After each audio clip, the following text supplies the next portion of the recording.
తెలుగు సంబరాల తీయదను అలనాటి రుచుల సరికొత్త రూపం పరంపర స్వీట్స్ ప్రస్తుతం రీల్స్ చేయడం ట్రెండ్ గా మారింది. సోషల్ మీడియాలో లైకుల కోసం కొందరు, ఫేమస్ కావాలని మరికొందరు రీల్స్ లో విన్యాసాలు చేస్తూ ఉంటారు.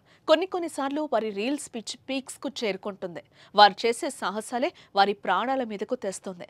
తాజాగా ఇక్కడ కూడా ఓ మహిళ రీల్స్ పిచ్చి ప్రమాదానికి దారితీస్తుంది. నీటిలో దిగి రీల్స్ చేయబోయి పట్టు తప్పి ప్రాణాలు కోల్పోయింది.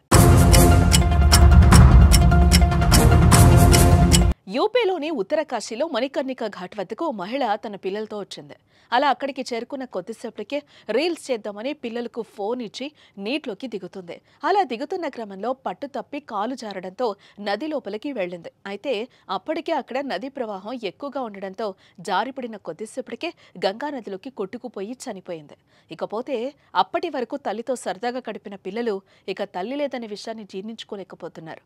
తల్లి నీటి ప్రవాహానికి కొట్టుకుపోతుంటే మమ్మీ మమ్మీ అంటూ వారు పిలుపులు సోషల్ మీడియాలో వైరల్గా మారాయి. రీల్స్ టిక్ టాక్ చేయడం తప్పేం కాదు, కానీ అది శృతి మించనంత వరకే. ఇలా విన్యాసాలు చేస్తూ ప్రమాదకర ఘటనా స్థలంలో రీల్స్ చేస్తూ ప్రాణాలు కోల్పోతున్న ఘటనలు, రీల్స్ మోజులో హద్దులు దాటే వారికి ఓ గుణపాఠం కావాలి. ఇప్పటికైనా రీల్స్ చేసేటప్పుడు కొంచెం ఆలోచించి చెయ్యండి. మీకోసం మీ కుటుంబం ఎదురు చూస్తుందంటూ ఈ వీడియో చూసిన కొందరు కామెంట్స్ చేస్తున్నారు. ఇక ఈ వీడియోపై మీ అభిప్రాయాన్ని కామెంట్ రూపంలో తెలియజేయండి.